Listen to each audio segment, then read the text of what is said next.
Here's some of the examples of other forms of intelligence.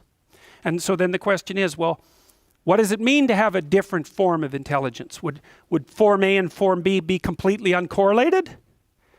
Like extroversion, say, and neuroticism, or would they be slightly correlated, or would they be highly correlated? And then you might ask, well, how highly correlated do they have to be before they're the same thing? Or how uncorrelated do they have to be before they're different things? And actually the answer to that comes down to something like practical utility. It's like, imagine I'm trying to figure out how well you'll do in university. And I measure one thing, and it's correlated at 0.7 with another thing I measure about you. Then I might say, well, are those two things the same or different? They're pretty highly correlated. You're high in one, it means you're going to be high in the other. Well, so is there any utility in measuring both things? And the way you figure that out actually is you do it statistically. So we take the target, which might be your performance across university, and then we say, well, can we predict your performance across university better by using one variable or two variables? So we would enter them both into a regression equation. All a regression equation does, it's quite simple.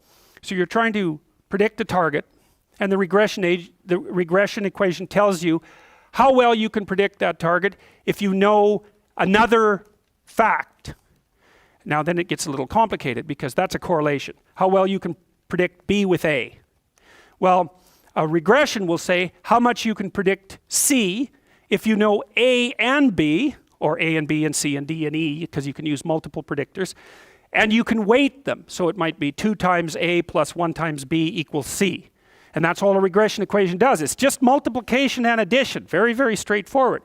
And so two variables are sufficiently different functionally if you can use both of them simultaneously to predict something of interest. So again, it's a tool-like approach. This is how the psychometricians do it. Is something real? Well, it's real if you can measure it and it helps you predict. That's how it's defined. So then you might say, well, are there these multiple intelligences? Well, the first question would be, well, what do you mean by are there? And the answer to that would be, well, let's specify the question. Since we're going to be scientific about it, let's predict how well people do in university. We'll start with the assumption that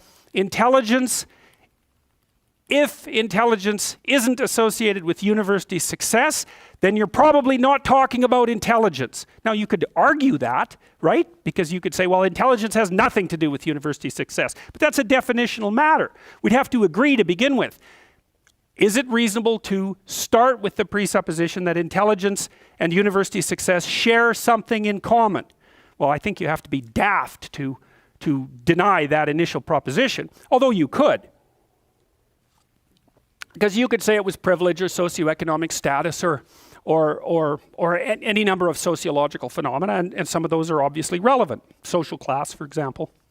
Because, you know, if you're in a higher social class, and all things being equal, intelligence included, if you're in a higher social class, you're more likely to go to university than you are if you're in a lower social class. So there's other factors that are going to influence whether or not you do well in university, but we're going to assume that one of them might be intelligence. Well, then you would ask, well, if you measured social intelligence, so that's, what do they call that? Social intelligence? No, emotional intelligence, which does not exist, by the way. Emotional intelligence, moral intelligence, linguistic, musical, logical, mathematical, spatial, body kinesthetic, interpersonal, and interpersonal. All different forms of intelligence. Okay, so to answer the question of whether they exist, what you do first is pick a target, prediction of university performance. Then you make a measure for each of them. Then you test to see if the measure measured the same thing across multiple instances within the same person. That's a reliability test, because what the hell good is your ruler if it stretches when you use it? It has to measure the same thing multiple times. And then you would say, okay, we'll take all these different intelligences measured the way we've decided to measure them.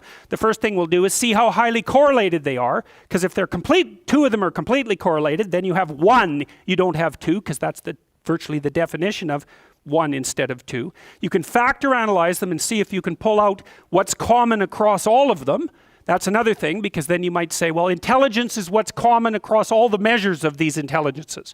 It's a proposition, it's not a fact. You have to decide if you're going to agree with it. But that, if you were going to do that, you'd use a factor analysis. You'd say, well, if someone was more likely to be musical if they were also high in linguistic ability, and more likely to be logical and mathematically inclined if they had high spatial ability, etc., then you'd be hypothesizing that there was one factor behind all of those manifestations that's somehow similar. And maybe there wouldn't be. And then you'd take all your measures and you'd put them in something like a multiple regression analysis, and you'd predict your target, university performance. And then maybe you'd say, well, wait a minute, let's not just use university performance. Let's use junior high performance, high school performance, university performance, and job success.